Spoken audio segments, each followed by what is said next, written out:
अस्सलाम वालेकुम। प्रोग्राम 10 में खुश आमदीद। मैं हूं इमरान सुल्तान।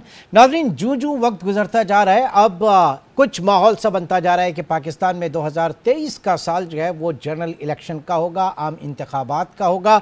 लेकिन अभी भी बहुत सारे सवाल तवज्जो तलब हैं। महज 22 दिन रह गए हैं इस मौजूदा हुकूमत जो है इसका टेनियर कंप्लीट होने में, और अभी तक ये फैसला इत्तेहादी जमातों के दरमियान नहीं हो सका कि आया ये असेंबलीज जो है अपनी मुद्दत पूरी कर पाएंगी या उससे थोड़े दिन पहले, चंद दिन पहले इसको बर्खास्त किया जाएगा। क्योंकि टेक्निकल मसला है यहाँ पे, अगर ये हुकूमत अपनी मुद्दत पूरी करती है, मुद्दत पूरी करने पे जो इलेक्शन होंगे वो अक्टूबर में होंगे, somewhere around first week of October, और अगर एक आध दिन पहले इसको डिसमिस किया जाता है, इस हुकूमत को ख़त्म किया जाता है, तो फिर कानूनी तौर पर 90 दिन का ऑप्शन सामने होगा। अब यहाँ सवाल ये है कि ये 90 दिन किसको चाहिए हैं, क्योंकि इस वक्त जो खबरें आ रही हैं कि इत्तेहादी जमातों का कहना है कि ग्रेसफुली ज़रा मामले को डील करते हैं और जो असेंबली की मुद्दत पूरी होते ही केयरटेकर गवर्नमेंट आ जाए ताकि 60 दिन में इंतखाब एक ग्रेसफुल तरीके से हम जाएं इलेक्शन में। अदरवाइज तासुर ये होगा कि 90 दिन के चक्कर में ये तासुर मिलेगा कि शायद हम चिमटा रहना चाहते हैं इस मौजूदा हुकूमत से।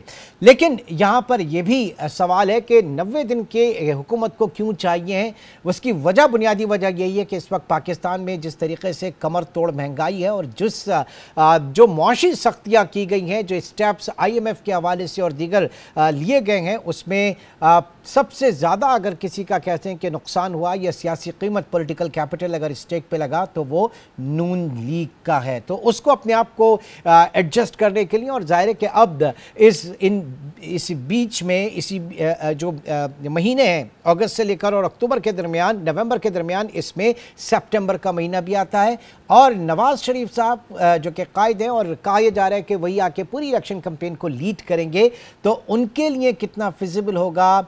एक इंतहाई अहम शख्सियत जिसकी रुखसती होनी है, जिनका ज़ाहिर है कि एक रिटायरमेंट है, मैं जज की अदलिया की बात कर रहा हूँ, क्या चीफ जस्टिस की रिटायरमेंट के बाद मियां नवाज शरीफ जो हैं वो पाकिस्तान में आएंगे, उससे पहले ऐसा कोई वो रिस्क नहीं लेना चाहते। इन तमाम मौज़ूआत को हम डिस्कस करेंगे। पहले ज़रा पर्सपेक्टिव जानेंगे पाकिस्तान पीपल्स पार्टी का, और इस वक्त हमारे साथ मौजूद हैं जुल्फ़िकार अली बदर साहब, अब तर्जुमान हैं बिलावल भुट्टो ज़रदारी, वज़ीर ख़ारजा के। बहुत बहुत शुक्रिया। सबसे पहले ये जानना चाहूँगा कि इस वक्त क्या बातें हो रही हैं, ये इलेक्शन, ये हुकूमत जो है अपनी मुद्दत पूरी करेगी या इससे पहले तहलील किया जाएगा? इलेक्शन 60 दिन में हो रहे हैं या 90 दिन में? बताइए बदर साहब। बिस्मिल्लाहिर्रहमानिर्रहीम। बहुत शुक्रिया इमरान साहब, आपने अपने प्रोग्राम में बुलाया। देखिए, पाकिस्तान पीपल्स पार्टी की लीडरशिप ये समझती है कि जो असम्बलियों की आईनी मुद्दत है वो पूरी होनी चाहिए, और जैसे ये असम्बलियां मुद्दत पूरी करती है तो इलेक्शन को 60 दिन होना चाहिए, क्योंकि इस मुल्क के अंदर जो अभी ऑन गोइंग प्रॉब्लम्स हैं, इन तमाम मसाइल का हल इलेक्शन है, और इलेक्शन को करके ही हम मामलात को आगे लेके चल सकते हैं। और अगर इलेक्शन से पहले अभी, क्योंकि ये सारा तमाम इत्तेहादी जमातें जो हुकूमत में बैठी, तमाम कोलिशन पार्टीज हैं, उन्होंने मिलकर फैसला करना है कि आया के असम्बलियों की मुद्दत पूरी करनी है या कोई 1-2 दिन पहले असम्बलियों को तोड़ना है। अगर असम्बलियों को 1-2 दिन पहले तोड़ा जाता है तो फिर 90 दिन का टाइम पीरियड इलेक्शन कमीशन को मिल जाएगा। लेकिन हमारी पार्टी का मौक़िफ़ यही है कि आईनी जो मुद्दत है पूरी करने के बाद 60 दिन के अभी तो बदर साहब इस बात पे भी इत्तेफाक नहीं हुआ कि निगरान वजीर आजम कौन। इसके ऊपर भी काफ़ी बातें हो रही हैं। आपकी पार्टी के कमर जमान कायरा साहब, उनकी एक प्रेस कॉन्फ्रेंस जिसमें उन्होंने कहा कि कोई भी गैर सियासी शख्सियत बतौर निगरान वजीर आजम कबूल नहीं, कोई रिटायर्ड जज नहीं, कोई टेक्नोक्रेट नहीं, कोई ब्यूरोक्रेट नहीं, कोई सहाफ़ी नहीं। क्यों? देखिए, ये कमर जमान कायरा साहब सीनियर रहनुमा हैं, उन्होंने बिल्कुल पर्सपेक्टिव बयान किया है। देखिए, पार्टी के अंदर तो है अभी मुशावरत चल रही है, बहुत सारे लोगों का अपना अपना पर्सपेक्टिव है, और पार्टी ने अपना सोच के नाम देना है। लीडरशिप इस बारे में अभी सोच रही है, कोई नाम ज़हन में आए भी हैं, कोई शॉर्ट लिस्ट भी हुए हैं, लेकिन ये एक्चुअली तमाम इत्तेहादी पार्टियों के साथ मिलके जो है नाम प्रपोज किया जाएगा। अभी तक कोई नाम फाइनलाइज नहीं हुआ, इसलिए ये कबल वक्त है कहना कि इसके अंदर शॉर्ट लिस्टिंग के अंदर कौन से शोबे से ताल्लुक रखने वाला आएगा। बट इसके अंदर प्रायोरिटाइज अगर किया जाए तो ऐसा शख्स चाहिए जिसकी सियासी सूझबूझ हो, जो सियासी समझबूझ रखता हो और सियासी जो है तौर तरीके और मामलात को समझता हो। क्योंकि जज ने या रिटायर्ड जनरल ने या एडवोकेट ने उनके अपने अपने पर्सपेक्टिव, अपनी अपनी होती है और वो अपने तरीके से मामलात को चलाते हैं।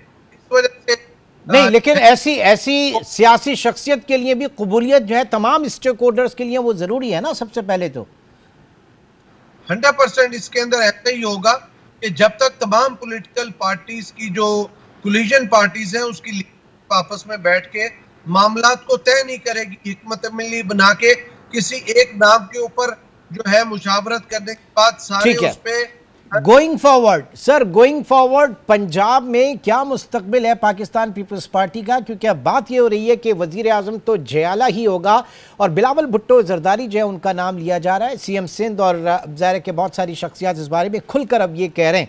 तो पंजाब को फतह किए बगैर मुमकिन होगा विफाक में हुकूमत बनाना पीपल्स पार्टी के लिए?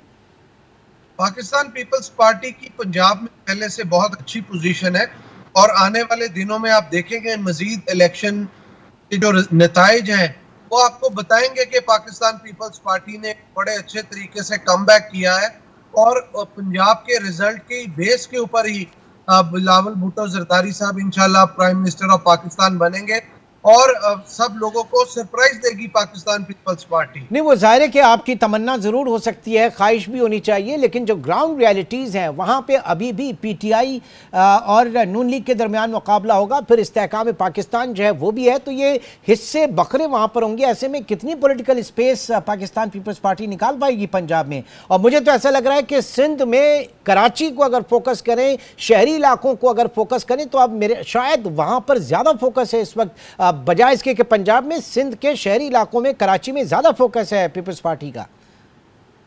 देखिए, कराची और हैदराबाद सिंध के जो अर्बन एरियाज हैं उसके अंदर पीपल्स पार्टी ने कमबैक किया और पीपल्स पार्टी का मेयर भी आया है सिंध, कराची में भी, हैदराबाद में भी।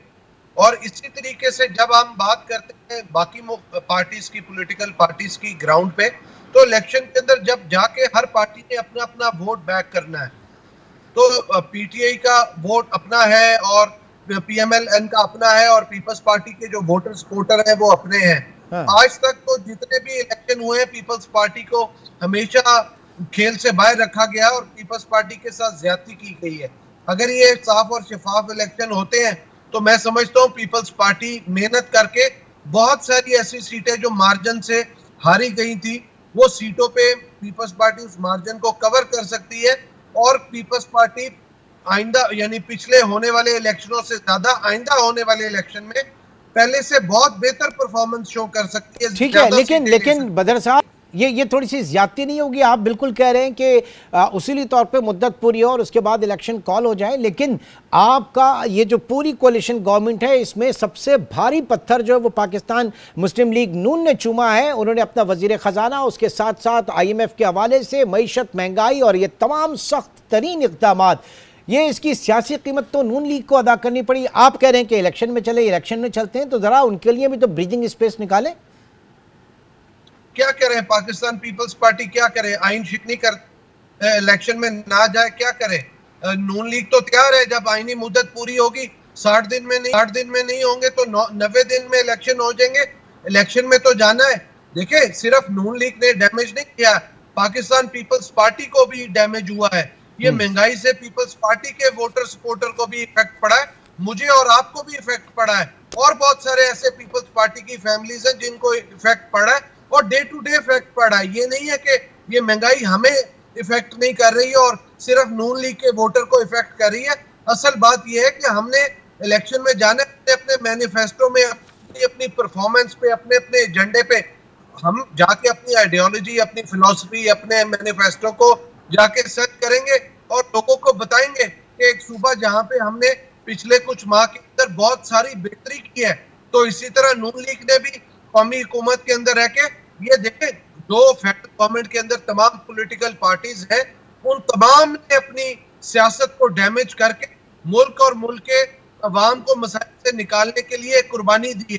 तो अगर इलेक्शन में जाते हैं तो जितना नुकसान का ही है तो बाकी पार्टियों को भी जो है वो डैमेज बर्दाश्त करना पड़ेगा। ये नहीं हो सकता कि किसी एक पार्टी को स्पेस देने नहीं, आप स्पेस की बात करें, आप स्पेस की बात करें। ये कराची के हवाले से अगर देखें, कराची में जिस तरीके से पेनिट्रेट किया, मेयर कराची की सीट पाकिस्तान पीपल्स पार्टी लेकर गई, एमक्यूएम का क्या फ्यूचर? क्योंकि लास्ट ईयर हमने देखा कि अगले लास्ट इंतखाबात में थोड़ी सी स्पेस वहाँ पर पीटीआई को दिलाई गई थी, और उसके बाद क्या अब वहाँ पर स्पेस पाकिस्तान पीपल्स पार्टी जो है वो उसके ऊपर फोकस किए हुए? क्योंकि अल्टीमेटली एमकेएम का वोट बैंक जो है उस तरीके से बाहर नहीं निकल रहा ये, और बल्दियाती इलेक्शन में तो हमने देखा कि बायकॉट किया हुआ है उसने। देखिए, ये तो पीपल्स पार्टी ने तो अपना और उन लोगों का वोट कैप्चर करना है जो कराची के अंदर चाहते हैं हालात बेहतर हो, तरक्की हो, डेवलपमेंट हो, सड़कें बेहतर हो, ट्रांसपोर्ट का निज़ाम बेहतर हो, हेल्थ का निज़ाम बेहतर हो, एजुकेशन का निज़ाम बेहतर हो, सड़कों पे सफाई सुथराई हो, और यहाँ वहाँ पे एम्बुलेंस का निज़ाम बेहतर हो। तो पीपल्स पार्टी हर वो इक़दाम कर रही है जो एक अच्छे शहर के अंदर अच्छी फैसिलिटीज आम लोगों को चाहिए होती हैं। तो अगर उसकी बेस पे कहें तो बहुत सारे ऐसे लोग हैं जो चाहे वो एमक्यूएम के वोटर थे या पीटीआई के वोटर थे, तो उन लोगों ने आइंदा इलेक्शन में दोबारा से रीथिंकिंग करनी है वोट डालने की। ये सिर्फ कराची या हैदराबाद तक महदूद नहीं है, ये पूरे मुल्क के अंदर एप्लीकेबल है। और पाकिस्तान के अंदर लेकिन कराची और हैदराबाद के हवाले से इंपॉर्टेंट यूं हो जाता है कि अगर पीपल्स पार्टी 10-12 सीटें निकालती है कौमी असम्बली की, तो अल्टीमेटली सूबाई असम्बली में उसकी सीटें और बढ़ जाएंगी, सेनेट में उसकी सीटें बढ़ जाएंगी, फिर वो सदर अपना लाने की पोजीशन में होगा। बहुत सारी चीज़ें हैं जो कराची के ऊपर, जो फोकस वो पंजाब के ऊपर नहीं कर सकती, वो इस वक्त सिंध में और बिलखुसूस शहरी इलाकों में कराची में ज़रूर कर सकती है। पाकिस्तान पीपल्स पार्टी कराची हैदराबाद पे भी फोकस किए हुए है और पंजाब में भी फोकस किए हुए हैं। आसिफ अली जरदारी साहब पंजाब पे बहुत तवज्जो किए हुए हैं और बिलावल भुट्टो जरदारी साहब भी किए हुए हैं। मैं आपको अब बस कुछ चीजें ऐसी नहीं बता सकता, आने वाले टाइम में आप देखेंगे कि पीपल्स पार्टी इस में कमबैक करेगी और ये एक सरप्राइज होगा। जैसे कराची में मेयर पीपल्स पार्टी लेके आई है, इसी तरह पंजाब में भी पीपल्स पार्टी इतनी सीटें पैक करेगी। बहुत बहुत शुक्रिया जुल्फिकार अली बदर साहब। उनका कहना है कि इलेक्शन में पीपल्स पार्टी जो है पंजाब में कमबैक करेगी और सरप्राइज देगी। अब इसी हवाले से अगला मौक़िफ़ हम जानेंगे नून लीग कैंप का। एक छोटे से ब्रेक के बाद दोबारा मिलते हैं। Welcome back. इस वक्त पाकिस्तान की मौजूदा सियासी सूरत हाल पर अब ज़रा पर्सपेक्टिव जानेंगे मुस्लिम लीग नून का। और इस वक्त सिंध बिलखुसूस कराची से नून लीग की बड़ी तवाना आवाज़ सीनियर सियासतदान जनाब निहाल हाशमी साहब इस वक्त हमारे साथ मौजूद हैं। हाशमी साहब बहुत बहुत शुक्रिया। सबसे पहले जानना चाहेंगे कि अब तक क्यों कुछ कंफर्मेशन नहीं हो पा रही कि असेंबली जो है वो आईनी मुद्दत पूरी करेगी या 1-2 दिन पहले बर्खास्त किया जाएगा? आई मीन टू आस्क के 60 दिन में इलेक्शन होने जा रहे हैं या 90 दिन में? क्या सूट करेगा इस वक्त नून लीग को? बिस्मिल्लाहिर्रहमानिर्रहीम। हमें तो दोनों ही सूट करता है, 60 दिन भी और 90 दिन भी। We are ready for both the ends. उसकी वजह यह है कि हम ज़बानी जमान नहीं किया है। शहबाज साहब ने अपने दौरे हुकूमत में डिफ़ॉल्ट होता हुआ मुल्क को डिफ़ॉल्ट से बचाया, इकॉनमी को प्रॉस्पर किया, बेहतर किया। बड़े लिमिटेड टाइम में उन्होंने डेवलपमेंट ओरिएंटेड काम भी किए, डिप्लोमेटिक टाइज को भी बेहतर किए, लॉ एंड ऑर्डर के ऊपर भी बड़ा फोकस किया, इदारों की भी कारकर्दगी बेहतर की। तो हमें इससे कोई घबराहट या फिक्र नहीं है कि 60 दिन में होता है या 90 दिन में। हमारी तैयारी है अल्हम्दुलिल्लाह। नहीं तो पहली बात ये कि अब तक इसके ऊपर इत्तेफाक क्यों नहीं हो पा रहा? फिर दूसरी बात ये कि इस वक्त जो मईशत के हवाले से इंतहाई कड़े फैसले किए गए हैं, उसमें जो सबसे ज़्यादा नुकसान या भारी कीमत अदा की है वो नून लीग ने की है। उसका पॉलिटिकल कैपिटल दाव के ऊपर लगा हुआ है। अगर दीगर जमातें कहती हैं कि जनाब बिल्कुल एक आईनी मुद्दत पूरी हो तो वो समझ में आता है, लेकिन यहाँ पे आप किस तरह से कह सकते हैं कि आप लोग तैयार हैं? बहुत ज़्यादा मुश्किलात हैं अभी। देखिए, हर बड़े अचीवमेंट और गोल के लिए बहुत भारी कीमत अदा करनी पड़ती है। आपको पता है, हमने सिर्फ ये कीमत अपनी पॉपुलैरिटी और महंगाई नहीं है। मादी में अगर आप देखें, मादी में तो मोहम्मद नवाज शरीफ साहब ने physically, morally, psychologically, health wise, family wise उन्होंने बड़ी कीमत अदा की है। तो हम कीमत अदा करना जानते हैं for the sake of Pakistan, for the sake of Pakistani people. तो हम कीमत अदा कर रहे हैं। हमें इस कोई हमारे लिए नई चीज़ नहीं है। जेल है, रेल है, माशी पाबंदियाँ हैं, हमें बदनाम करना, सब कुछ के बावजूद हमारे लिए जो प्राइम चीज़ है वो है पाकिस्तान। अब सवाल ये पैदा होता है कि पाकिस्तान के लोग, आज का दौर 90 का दौर नहीं है, आज मीडिया, सोशल मीडिया बहुत अवेयर है और वो देख रहे हैं कि हम क्या कर रहे हैं। और इसमें आप बिल्कुल फिक्र ना करें, इंशाअल्लाह ताला जो टाइम लाइन है वो आ जाएगा। और अगर हम आज ही दे दें आपको 60 और 90 दिन, तो कल भी हमारे मीडिया हाउसेस को प्रोग्राम तो करना होगा, तो हम थोड़ा इंतज़ार कर लें। मुझे कुछ तो इदराक है, मगर मैं उसका मजाक कि मैं ये बात बता सकूं कि 90 दिन में होगा या 60 दिन में होगा। अच्छा, ये फरमाइएगा कि जब भी होगा मियां साहब खुद आके उसे जो है वो लीड करेंगे पूरी की पूरी। अब कम से कम अभी तक जो खबरें हैं कि मियां साहब जो है वो आके लीड करेंगे पूरी कैंपेन को। अभी क्यों नहीं आ रहे? क्या इंतजार किया जा रहा है सितंबर का? क्या इंतजार किया जा रहा है कि आला शख्सियत की रिटायरमेंट के बाद इस हवाले से कोई फैसला किया जाएगा? इस वक्त मवाफिक हालात नहीं है नून लीग के लिए या मियां साहब की वापसी के लिए? नहीं, ऐसी बात नहीं। देखिए, आप पढ़े लिखे बड़े माहिर मीडिया पर्सन हैं। सिर्फ ये नहीं होता कि आप अपने इक़्तिदार पे काबिज हो जाएं, जैसे मादी में PTI की गवर्नमेंट काबिज हो गई थी और फिर हर चीज़ का खाना ख़राब कर दिया था। उससे पहले होम वर्क करना होता है। ये छोटा मोटा मुल्क नहीं, 23 करोड़ लोग हैं, न्यूक्लियर पावर है, इतनी लार्ज आर्मी है, इतनी बड़ी इंडस्ट्रियल जोन है, एग्रीकल्चर सेक्टर है हमारा, हमारे इंटरनेशनल डेट्स बहुत ज़्यादा हो गए हैं। और माजी के 4 सालों में जो कुछ बेड़ा गर्क कर दिया इदारों का, मुल्क का, एतमाद का, नौजवानों का, मीडिया हाउस का, अखलाक का, तालीम का, तरबियत का, और सबसे बढ़ के कॉन्फिडेंस का, बदकिस्मती से इनके दौर में, PTI के दौर में ऐसा एक कल्चर आ गया कि जैसे पाकिस्तान दुनिया का सबसे बेकार मुल्क और हर कोई रेडी है कि जी हम फ्लाई कर जाएंगे वेस्ट में या अमेरिका में। तो हमें अपने लोगों का भी एतमाद बहाल करना है और दिखाना भी है लोगों को कि हमारी इकॉनमी वाइबिलिटी है, हमारी डोमेस्टिक पॉलिसी बहुत ठीक है। और एक आखिरी बात, मोहम्मद नवाज शरीफ साहब ही आके पार्टी को लीड करेंगे, वही इलेक्शन कमीशन को लीड करेंगे। तो हमारी होमवर्क ठीक है, बस सिर्फ हम आपको टाइमिंग नहीं दे रहे, जानबूझ के नहीं रहे, उसमें भी कोई हमारी सियासी ठीक है, चले उसमें कोई स्ट्रैटेजी होगी, कोई हिकमत अमली। ये बताइए कि अभी भी आपका मुकाबला जो है वो पंजाब में पाकिस्तान तहरीक इंसाफ के वोटर सपोर्टर से है, आपका मुकाबला अब वहाँ पे इस्तेहकाम पार्टी जो है वो बन रही है, तो बड़ा एक टफ टाइम होगा। पंजाब आसानी से इतने आसानी से हाथ में नहीं होगा, क्योंकि नून पीपल्स पार्टी भी कह रही है कि अगला वज़ीर आज़म जो है वो जियाला वज़ीर आज़म होगा, तो वहाँ पे भी वो कुछ अपनी ग्राउंड बेस तैयार कर रहे हैं। मुश्किल है हालात? नहीं, हमारा मुकाबला उनसे नहीं है, हमारा मुकाबला अपने आप से है कि माजी में हम कितने ज़्यादा वोट लेके जीते थे, कितनी सीटें हमने ली थी 2018 में। We are the single largest party. माजी में हमने कितना कमिटमेंट किया था, जो हमने वादे किए, माजी में हमारे डेवलपमेंट किया, माजी में हमने पंजाब को या सिंध को या बलूचिस्तान को या KP को क्या कुछ दिया। ये जो लोग हैं ये तो रोलिंग स्टोन्स हैं, वो किसी भी पार्टी की बात कर लें, ये घूमते रहते हैं मुख्तलिफ पार्टी में, ये तलाश में होते हैं मौके के कि कभी इस्तेहकाम कर दें, कभी इधर आ जाए। तो इनको आम लोग या आप मीडिया वाले या हम जैसे सियासी कारकुन, सीरियस लोग नोट नहीं करते। They are non political, they are not entity. ये जहां पर भी देख खुलता है ये अपना जो प्याला है वो लेके पहुंच जाते हैं। नहीं, लेकिन 2018 में हाशमी साहब, 2018 में तो इन्हीं इलेक्टेबल्स ने और इन्हीं लोगों ने हुकूमत बनाई थी ना मिलकर। अगर PTI के साथ भी गए तो एक हुकूमत फॉर्म हुई थी वहां पे 2018। ये बदकिस्मती से पाकिस्तान की सियासत का रुझान है इलेक्टेबल्स का। सुल्तान भाई, इंशाल्लाह इस बार इन इलेक्टेबल्स का भी जो है ना वो काम खत्म हो चुका होगा, क्योंकि इलेक्टेबल्स को जिता के लोगों ने देखा कि उन्होंने कितनी भारी कीमत अदा की है। और इलेक्टेबल्स को भी ये पैगाम जाना चाहिए कि ये लोटे और लुटेरों का जो कल्चर है वो पाकिस्तान से खात्मा होना चाहिए। आप जिस पार्टी सोच विचार गौर फिक्र के बाद जाए, मगर जब जिस पार्टी में जाए उसके वफा करें, उसके मंशूर के साथ मुत्तफिक होकर जाए, सिर्फ अपने ओहदे और अपनी वजारत के लिए ना जाए, सिर्फ लूट मार के लिए ना जाए, अपनी जाली चौधराहट के लिए ना जाए, अपनी जाली डेरे के लिए ना जाए, लोगों को इसके अलावा कोई और काम कर ले, फिर सियासत छोड़ दें आप। अगर आपने अपनी जात और अपने खानदान से बाहर नहीं निकलना तो आप सियासत छोड़ दें। मैं पाकिस्तान के सारे इलेक्टेबल को आपके तवज्जुह से दावत देता हूं, जिसके साथ खड़े हो उसके साथ खड़े हो जाए, आंधी हो या तूफान हो। वही लोग बड़े होते हैं जो अपनी जानों का नजराना भी पेश कर देते हैं मगर अपने मौकिफ से बदलते नहीं। तो ये सियासी लोग नहीं, अगर ये सियासी लोग नहीं है तो हमारा इनसे कोई मुकाबला मुकाबला नहीं। लेकिन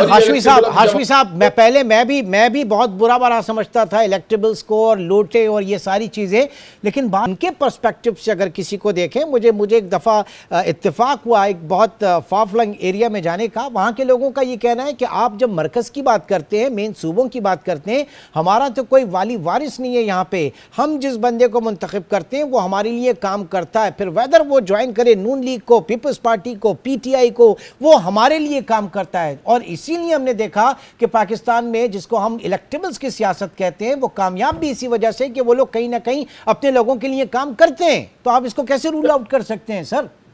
सुल्तान भाई, ये गलत मिथ है। काम करता है वहां का म्यूनिसिपल, काम करता है वहां का डिस्ट्रिक्ट एडमिनिस्ट्रेशन, काम करती है वहां पे जो इदारे हैं। वो एमएनए एमपी का काम तो नहीं है काम करना, उनका तो काम है कानून साजी करना। ये मिथ को भी हमें तोड़ना है। नहीं, ये मिथ आपने बहुत अच्छा पॉइंट उठाया, क्योंकि थर्ड टियर ऑफ गवर्नमेंट जो है वो तो पाकिस्तान में कभी पनपने ही नहीं पाई ना सर। ये तो मैं भी कहता हूं कि जो एमएनए एमपीएस का वो लेजिस्लेटर है, उनका काम लेजिस्लेशन है। ये लोगों के मसाइल हल करना जो है वो आपके थर्ड टियर ऑफ गवर्नमेंट का है। लेकिन पाकिस्तान में तो ये इख्तियारात उस तरीके से कभी गए ही नहीं। ये तो पूरा सिस्टम आपको ट्रांसफॉर्म करना पड़ेगा। बिल्कुल करना पड़ेगा। अगर सुल्तान साहब माजी में नहीं गया तो क्या आइंदा भी ना जाए? अगर कल हमने गलती की थी, कल हम कुफ्फार थे, तो आज भी हम कुफ्फार का काम करें? तो हमें कभी ना कभी, नाउ और नेवर, ये टाइम है पाकिस्तान को अपने राइट ट्रैक पे चलाने का। हमसे ज्यादा विजनरी थे वो लोग जो बाबा कौम अली जिन्ना के हुक्म पे और उनके ख्वाहिश पे वोट भी डालते हैं राइट ट्रैक को। वो किसी चौधरी को, किसी मलक को, किसी वडेरे को उस वक्त नहीं जीतने देते। जिसको भी जिन्ना साहब ने बाबा कौम ने टिकट दिया वो जीत गए, तभी पाकिस्तान बना। अगर आपने तरक्की भी करना है तो आप उसी को आप मुंतखब करें, ठीक है, जो आपके पार्टी मंसूर के साथ है, जमहूर के साथ है, किसी के इशारे के साथ ना हो, कोई सिग्नल के साथ ना हो। ठीक है, बिल्कुल बजा कहा आपने। ये बताइएगा कि अब ये सारे लोगों को हुकूमत से हटने के बाद याद आता है कि वो फला बुरा था, फलाने के बाद। भाई अगर आप में थोड़ी सी भी अखलाकी, थोड़ी सी भी अहमियत और इज्जत है तो आप during the tenure of the government आप रिजाइन करें और कहें कि मैं इससे इत्तेफाक नहीं करता हूं। ठीक है, अब देखें बात सारी ये है कि इस वक्त तो निगरां वज़ीर आज़म के हवाले से भी चीज़ें तय नहीं हो पा रही, और कुछ ये भी बाज़गश्त है कि शायद केयर टेकर सेटअप जो है वो एक लंबे अरसे के लिए आ जाए। कुछ बाज़गश्त है, आप तक भी आ रही हैं इस तरह की कुछ बातें? जी, जो मनफी सोच रखते हैं, मनफी सियासत करते हैं, वो लोग तो उनकी ख्वाहिश है, जो नेगेटिव अप्रोच है, जिनके अपने वेस्टेड इंटरेस्ट है। मगर एक बात रेस्ट एश्योर कर देता हूं मैं आपको कि इलेक्शन के टेन्योर में एक ऐसा शख्स पाकिस्तान का चीफ जस्टिस होगा जो आइन कानून पे कोई कुर्बानी नहीं करेगा, कोई मुआहदा नहीं करेगा, दरेज नहीं करेगा कुर्बानी देने से। उसका नाम है कादी फायद ईसा।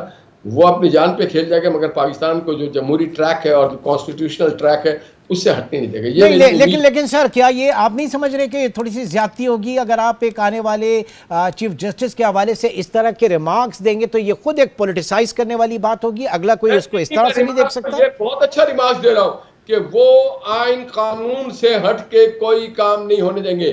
तो sir let them be neutral ना, उनको आप उस जुरिस्डिक्शन में जाइए ना, वहां उस चीज को आप टच ही ना करें, ये ज्यादा बेहतर नहीं होगा? इसलिए कि उस वक्त पार्लियामेंट नहीं होगा और जो फराइज मनसबी होगी।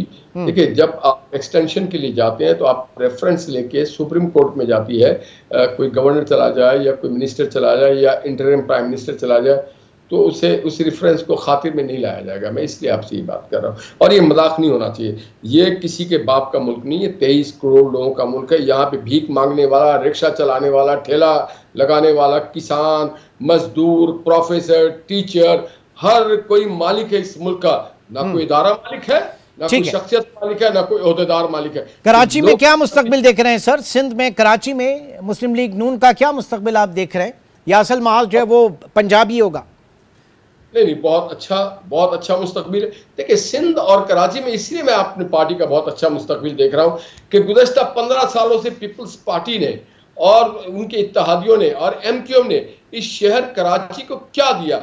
आज ये मेगा सिटी, रोशनियों का शहर जो है, ये एक गार्बेज सिटी बन गया, इसके रोड टूट गए, इसके एजुकेशन इंस्टीट्यूशन तबाह हो गए, इनके नौजवानों की बेरोजगारी की एक लाइन लगी, समुंदर है बेरोजगारों का, यहाँ के नौजवानों को रोजगार नहीं मिलता। सिमिलरली एक साल में अगर सैलाब मुतासरीन के मसाइल हल नहीं किए गए, एक साल में अगर अजनास की कीमतें ठीक नहीं की गई, एक साल में अगर रोड और सेवरेज और सर उनका हमेशा से ये कहना रहा कि विफाक सूबे को देता है, सूबे जो है वो थर्ड टियर ऑफ गवर्नमेंट को नहीं देते। ये तो अल्लाह अल्लाह करके अब जनाब पीपल्स पार्टी का मेयर आया, वरना सारे अख्तियारात का मसला था। कराची की आवाम तो ये थानों की हदूद के अंदर ही पिसी है ना मेरे भाई निहाल हाशमी साहब।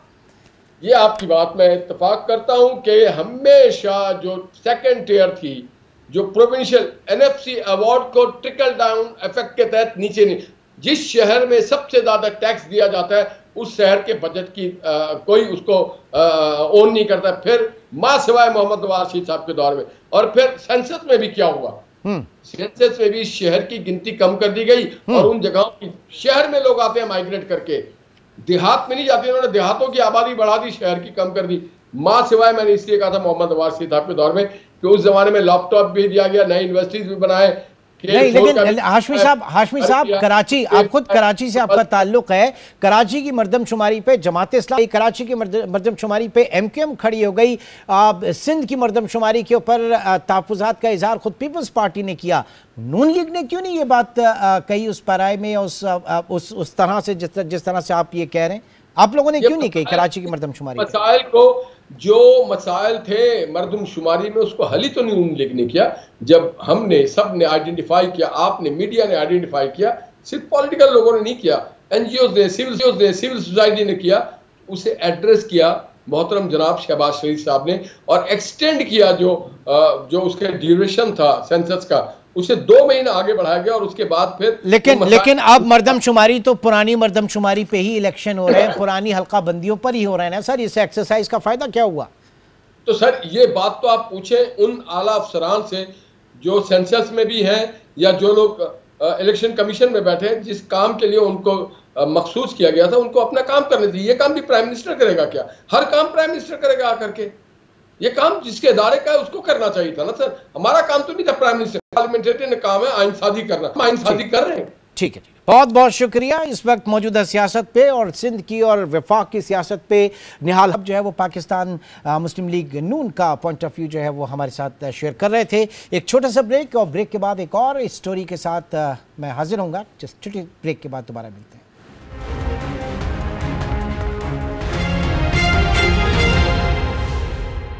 Welcome back. और अब बात करेंगे सिंध में पेश आने वाले एक ऐसे वाक़े की कि जिसके जो फुटेजेस टीवी पर आए, जब मंजर-ए-आम पर आए सोशल मीडिया में, तो बज़ाहिर ऐसा लग रहा था कि पूरा का पूरा सिंध जो है वो डाकुओं के नरगे में है, चाहे वो कच्चे का इलाका हो या फिर ये जो वाक़ा जिसके मैं हवाले से आपसे बात करना चाह रहा हूँ। बेसिकली ये पसंद की शादी का एक वाक़या था, और महर और कुल्हड़ो बिरादरी के दरमियान इसके ऊपर तसादुम हुआ, और इस तसादुम के नतीजे में 2 अफराद हलाक हुए और 2 खवातीन को और एक बच्ची को अगवा भी कर लिया गया। और जो लोग आए थे अगवा करने और ये जिन्होंने कत्ल किया वो बाकायदा असलहे की नुमाइश कर रहे थे। ये सारी सोशल मीडिया के ऊपर भी पिक्चर्स हैं, ये फुटेजेस हैं जो आप देख रहे हैं। हमारे नुमाइंदे जमील मुगल इस वक्त हमारे साथ मौजूद हैं, जिनसे मजीद इन डिटेल हम जानना चाहेंगे। जमील, ये एग्जैक्टली क्या हुआ था? और इसमें 12 हमने कोशिश की कि सखर के जो एसपी हैं जनाब सिंह साहब, उनको मैसेज भी किया, उन्होंने हमारा मैसेज देखा भी, लेकिन अब तक उन्होंने कोई राब्ता नहीं किया, और मीडिया पे आके अपना मौक़िफ़ अगर पेश किया जाए तो इस सिलसिले में उन्होंने कोई राब्ता नहीं किया। क्या आपकी बात हुई इस हवाले से? जी बिल्कुल, मैंने उनको मैसेज किया था, लेकिन वो शायद हो सकता है बिजी हों। लेकिन ये वाक़े की तफसील ये है कि यहाँ पे वसीम नामी एक लड़का है पन्नवाकिल के इलाके सांगी में, वहाँ पे कलोड़ो बिरादरी का ये शख्स है, और इसने मोबाइल के ज़रिए जो है महर कबाइल की एक लड़की के साथ जो है दोस्ती रखी। दोस्ती जो है वो फिर शादी में तब्दील हो गई। जब महर बिरादरी को पता चला कि हमारी लड़की के साथ ये शादी हुई है, तो उसके बाद महर कबीले के सैकड़ों अफराद जो हैं असलहा लेकर लहराते हुए थाना सांगी के सामने से वहाँ से गुजरे, क्योंकि रास्ता वही था। और थाना सांगी जो है वहाँ पे जब फायरिंग करते हुए वहाँ से निकले, लेकिन पुलिस तो खामोश तमाशाई बनी बैठी रही। पुलिस की नेग्लिजेंसी की वजह से ये लोग जो है आसानी से जो है वो कलोड़ों के गांव पे पहुंचे, वहां पे उन्होंने जाके हमला किया, गांव पे जबरदस्त फायरिंग की और एक ऐसा जो वाकया रूनुमा कर दिया कि 2 अफराद को जो वहां हलाक कर दिया, उसके बाद उनकी 2 खवातीन और एक बच्ची को अगवा कर लिया, जिसके बाद जो है पुलिस ने जो है अपना कुछ थोड़ा सा फेंस दिखाया कि वहां पे जाके उनके गांव पे जाके रेड किया, जहां पे ये लड़की जो खवातीन को जो है वहां रखा गया था। पुलिस के साथ जो है वहां के जो सरदार हैं उन्होंने बड़ा अपना किरदार अदा किया। वहां के जो महर कबाइल के जो बासर अफराद थे उन्होंने फिर अपना पुलिस के साथ जो मिलकर जो है वो 2 खवातीन थी उनको बाजियाब कराया, बच्ची को भी बाजियाब कराया। लेकिन हमने ये देखा है कि हुकूमत की रिट हमें जो है बिल्कुल जो है नहीं, हुकूमत की रिट पे बात करेंगे, लेकिन यहाँ पर 2 खवातीन को बाजियाब कराया, बच्ची को बाजियाब कराया, बड़ी अच्छी बात है, लेकिन 2 जाने भी गई। गिरफ्तारी उस सिलसिले में अमल में आई या नहीं आई? क्योंकि बारहा हमने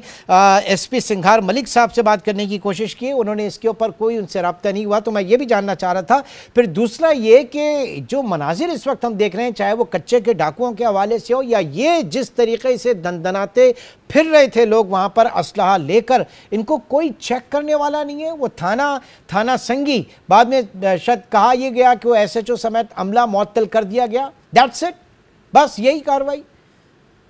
जी बिल्कुल यही कार्रवाई की गई है। अमले को जो है वहाँ पे SHO समेत जो है अमले को मुअत्तल कर दिया गया है। वहाँ का जो DSP था उसको एक्सप्लेनेशन लेटर दिया गया है।